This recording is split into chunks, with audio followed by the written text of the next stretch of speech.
तुलसीदास जी रात दिन राम नाम की माला जपते रहते थे और अपने प्रभु श्री राम के दर्शन की आकांक्षा लिए यहाँ वहाँ भटकते। बहुत कोशिश की पर दर्शन ना मिले। अब दर्शन तो करने ही थे, कैसे करे? इससे उससे पूछे तो किसी ने बताया कि फलानी जगह एक तांत्रिक रहता है, वह बता सकता है कि श्री राम कैसे और कहाँ मिल सकते हैं। तुलसीदास जी बड़ी आशा के साथ उस तांत्रिक तक पहुँचे। पूछते हैं, आदरणीय, मैं श्री राम के दर्शन करना चाहता हूँ, बड़ी आशा के साथ आपके पास आया हूँ, क्या आप मेरी सहायता कर सकते हैं? क्या मैं इतना पापी हूँ कि मेरे भगवान अपने भक्त को दर्शन भी नहीं देंगे? तांत्रिक को तुलसीदास जी पे तरस आ गया।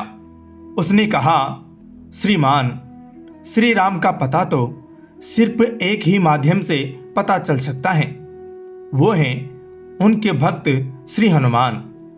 पहले आप उन्हें खोज लीजिए, वे आपको श्री राम तक पहुंचा देंगे। अब तुलसीदास जी के सामने नई आफत कि अब पहले हनुमान जी को ढूंढो, फिर श्री राम को। कोई बात नहीं, तांत्रिक ने कहा, आप चिंतित ना हो, यहाँ चित्रकूट में एक जगह श्री राम कथा होती है जहां आप हनुमान जी से मिल सकते हैं। बोले, पर पहचानूंगा कैसे कि यही हनुमान जी हैं? तांत्रिक बोला, जो प्राणी सबसे पहले आए और सबसे आखिर तक बैठा रहे, समझ जाना कि यही हैं वे। अब तुलसीदास जी को तो हनुमान जी से मिलना था कैसे भी करके, सो कथा होनी थी शाम को। तुलसीदास जी पहुंच गए सवेरे से ही, लगे प्रतीक्षा करने कि कब आएंगे हनुमान जी। आखिरकार एक कोढ़ी व्यक्ति आया और पीछे कोने में बैठ गया। तुलसीदास जी समझ गए। धीरे धीरे और भीड़ आती गई और लोग उस कोढ़ी को दुत्कार के पीछे और पीछे धकेलते गए कि चल कोढ़ी, पीछे बैठ जाके। बेचारा सरकते सरकते सबसे अंत में जा पहुंचा। तुलसीदास जी सब देख रहे थे। जैसे ही श्री राम कथा समाप्त हुई, एक एक करके सारे श्रोतागण चले गए। अब बचे मात्र 2 जन, तुलसीदास जी और कोढ़ी।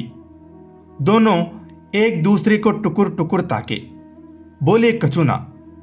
कोढ़ी सोचे कि ये जाए तो हम भी जाए, पर तुलसीदास जी के मन में तो पूरा प्लान था। तुलसीदास जी काफी देर बाद उठ के उस कोढ़ी के पास गए और बोले कि काहे बाबा, जाओ ना, जाते काहे नहीं हो? राम कथा तो समाप्त हो गई। कोढ़ी बोला, तुमसे मतलब, हम काहे जाए, तुम जाओ ना, हम तो यहीं बैठेंगे। दोनों एक दूसरे को जाने को कहे, पर जाने के लिए तैयार कोई ना हुआ। अब तुलसीदास जी को पक्का विश्वास हो चला था कि यही हैं वे, सो सीधा पैर पकड़ लिए। बोले, प्रभु, अब और परीक्षा ना लो, आ जाओ अपने रूप में।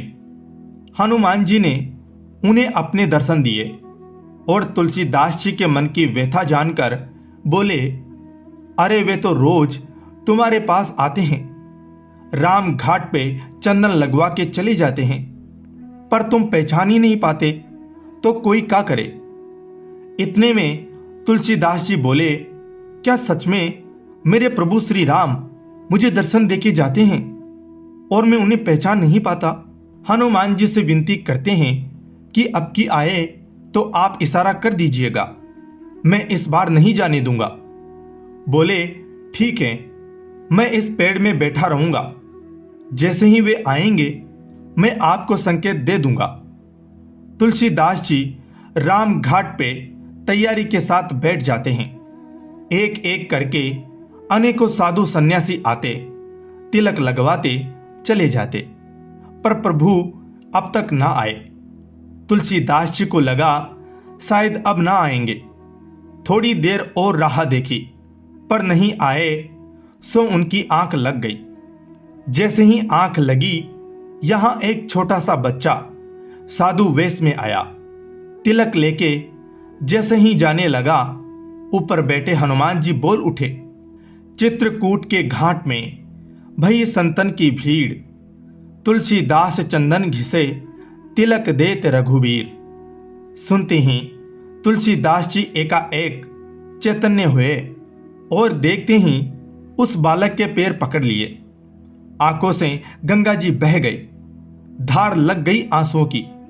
बोले, प्रभु बड़ा सताया, अब बस और नहीं, दर्शन दे दो प्रभु।